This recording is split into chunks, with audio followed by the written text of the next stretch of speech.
Most people don't lose respect in one dramatic moment.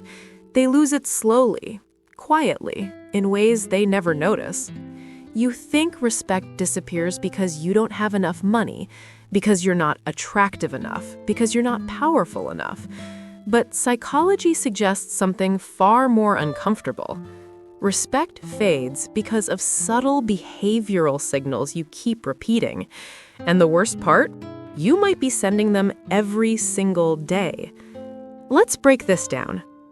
Number 1, the "let me explain everything" personality. There's a difference between confidence and intellectual closure.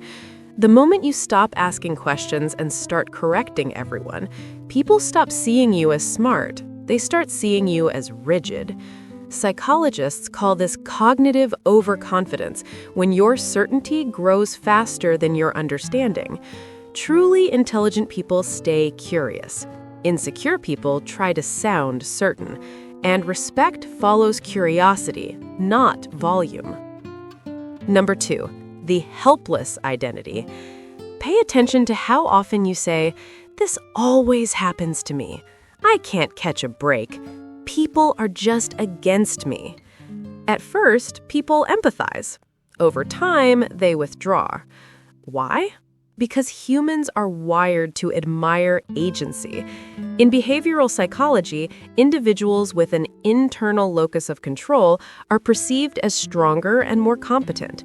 When you constantly position yourself as powerless, others subconsciously feel the emotional weight of carrying you, and no one respects what feels emotionally heavy. Number 3, the conversation hijacker. There's a subtle behavior that instantly lowers respect, turning every discussion back to yourself. Someone shares a success, you one-up it. Someone shares a struggle, you redirect it. It's not dominance, it's insecurity disguised as relevance. Social psychology calls this compensatory behavior, when someone tries to maintain importance through attention control. But here's the truth. The most respected people in the room are often the calmest listeners, because influence doesn't come from taking space, it comes from holding it. Number 4, chronic negativity.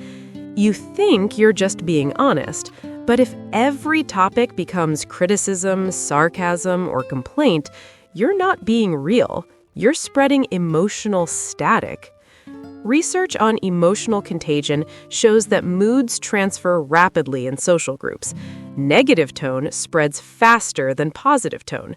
Over time, people begin to associate you with mental exhaustion, and exhaustion kills admiration. Number 5, the approval addict. Saying yes to everything doesn't make you kind, it makes you predictable. When you constantly adjust your opinions, shrink your needs, or apologize for existing, you communicate one dangerous message: my boundaries don't matter.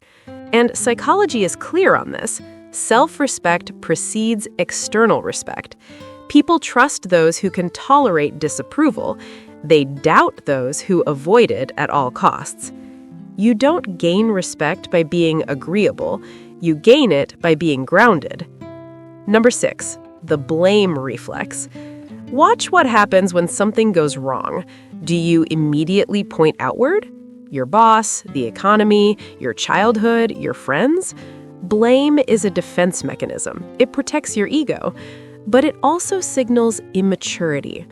An external locus of control, the belief that life happens to you, correlates strongly with lower perceived leadership ability. Accountability, on the other hand, radiates stability, and stability earns respect. Number 7, the silent martyr. This one is dangerous. You work hard, you sacrifice, you endure quietly, and you assume people will notice. They won't.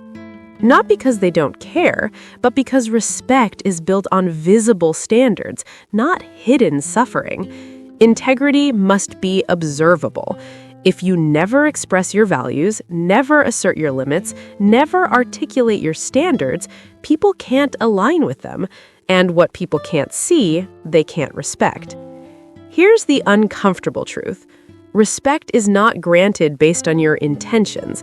It's granted based on the signals you consistently project. The way you handle criticism, the way you speak about yourself, the way you handle failure, the way you handle boundaries. You don't demand respect, you demonstrate it. And the moment you stop chasing approval and start operating from principles, something shifts.